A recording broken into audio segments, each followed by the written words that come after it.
Le témoignage de Noé implique essentiellement la résurrection. Il y a en Noé deux choses qui doivent être relevées.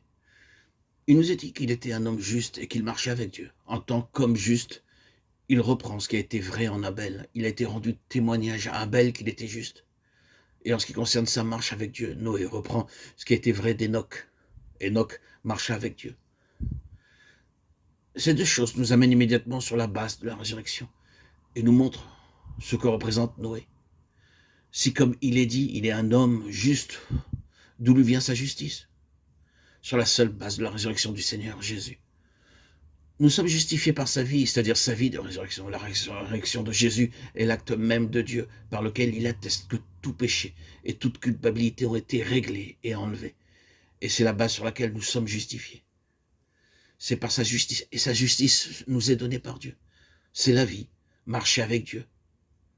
Qui peut marcher avec Dieu? Personne ne peut marcher avec Dieu, à moins d'être sur une base de résurrection, à moins d'être juste devant Dieu dans ce sens-là. Nous pourrions continuer à mettre l'accent à bien des égards sur le fait que Noé représente le côté positif, la résurrection, et la loi de l'esprit de vie opère sur la base de la résurrection. Cela signifie que toute autre base de vie naturelle a été abandonnée, qu'en Christ, nous en sommes sortis. Nous voyons Noé, durant toutes ces années, occupé à ce qui le prouve être en dehors des choses de ce monde. Car durant toutes ces années, Noé construisit cette arche. Par chaque coup de marteau, il répète « Je ne suis pas en ceci, j'en sors, je le répudie. L'heure vient où ce qui est vrai de moi spirituellement s'accomplira littéralement. » C'est aussi notre position.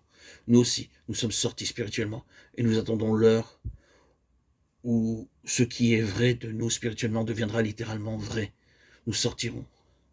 Mais Christ est sorti et la vie de résurrection signifie qu'en lui, nous sommes sortis de ce qui est ici-bas, sortis de notre propre nature et de ce monde et de nous-mêmes. Noé et son arche rendent à jamais ce témoignage. Sortir, toujours sortir.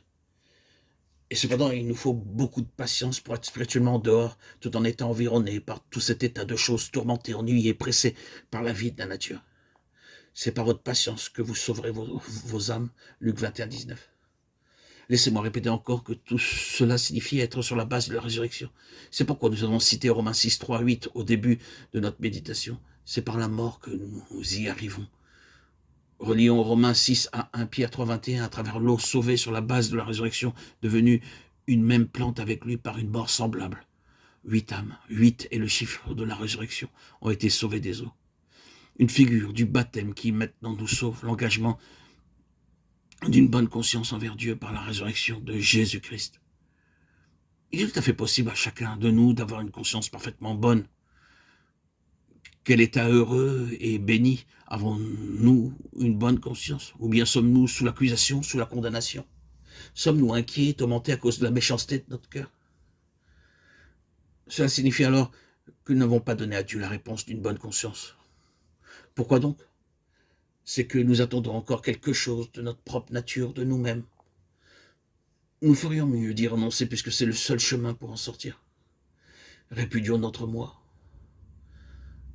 Disons-nous à nous-mêmes et disons au diable une fois pour toutes que en nous, c'est-à-dire dans notre chair, il ne demeure rien de bon et que nous ne nous attendons plus à y trouver rien. Le diable le sait et cependant il essaie de nous engager dans la tâche impossible de chercher quelque chose que nous ne trouverons jamais. Mais c'est ainsi qu'il nous tourmente. Alors pourquoi ne prendrions-nous pas la base du Seigneur pour triompher des manœuvres de l'ennemi? Enfonçons notre pieu. Acceptons le fait que nous ne pouvons jamais attendre quelque bien de nous-mêmes. Tout notre bien étant un autre, en notre Seigneur Jésus. C'est la loi de l'esprit de vie en Jésus-Christ. Que le Seigneur nous fasse comprendre tout ce que cela signifie.